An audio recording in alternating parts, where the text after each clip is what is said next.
Hello, my name is Michael Messer, and today I'm going to be talking about how Alaskan Natives use the stress and coping model in relation to alcohol use disorder. So, first, I'm going to be talking about the two different types of Alaskan Natives. These people will either live in the Alaskan bush or in the city. So, if you don't know anything about the Alaskan bush, it is the harshest of environments uh, in America.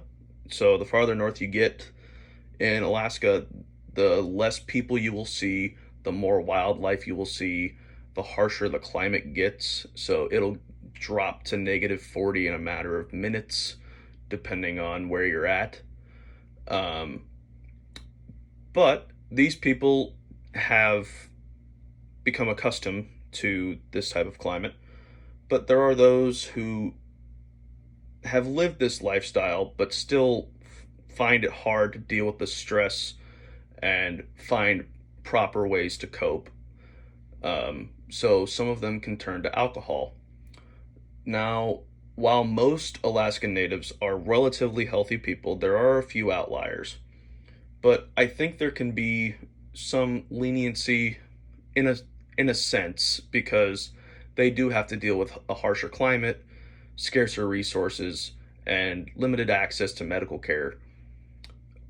So with the harsher climate, you have extreme temperature changes, you have extreme precipitation, so like massive amounts of snowfall, extreme temperature drops, so on and so forth. And then because of this climate change, it can also bring in changes in sunlight patterns because there is a certain time of year where the sun stays up through the midnight hours and doesn't set until around 3 in the morning.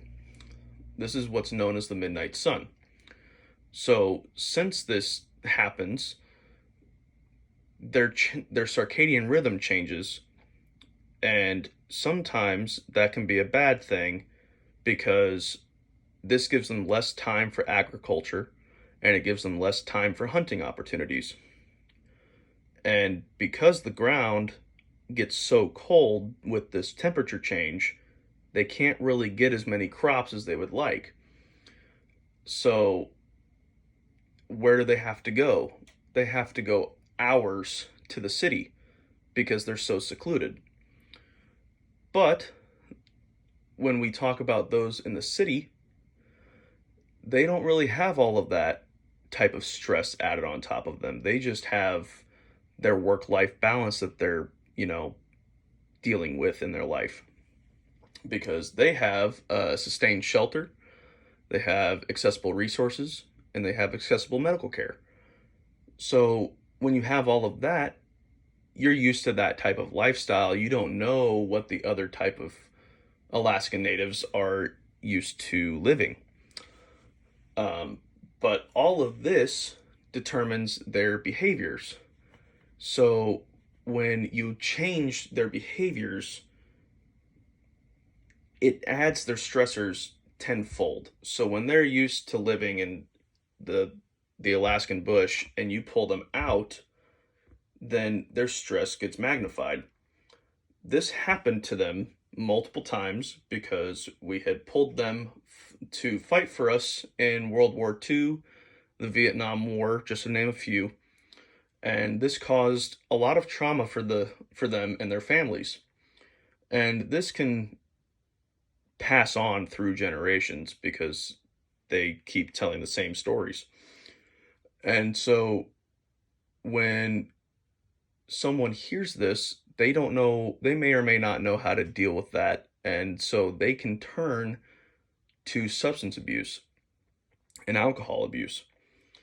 So when someone who's living in the bush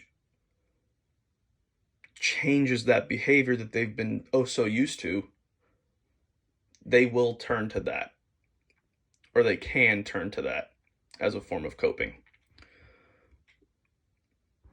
However, in the city, they don't they may or may not turn to that right away.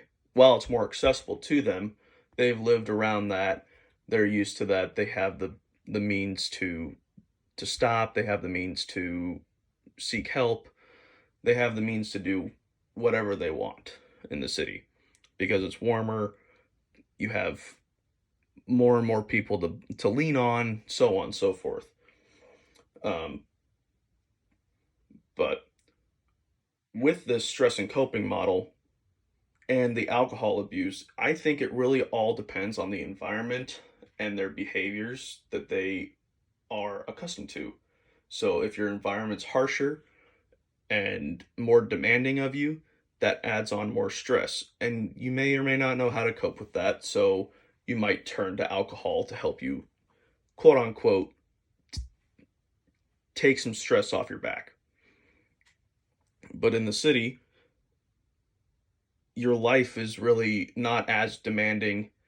Yes, you have to get to work, but there's no like striving to find resources because you have grocery stores, you have medical facilities, you have all of this stuff that's just around that the people in the Alaskan bush don't have.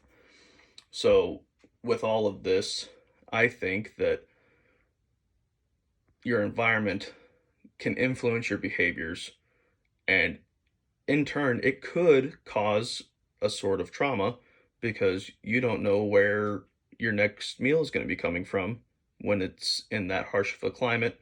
You have wildlife constantly around you that you don't know what's there all the time.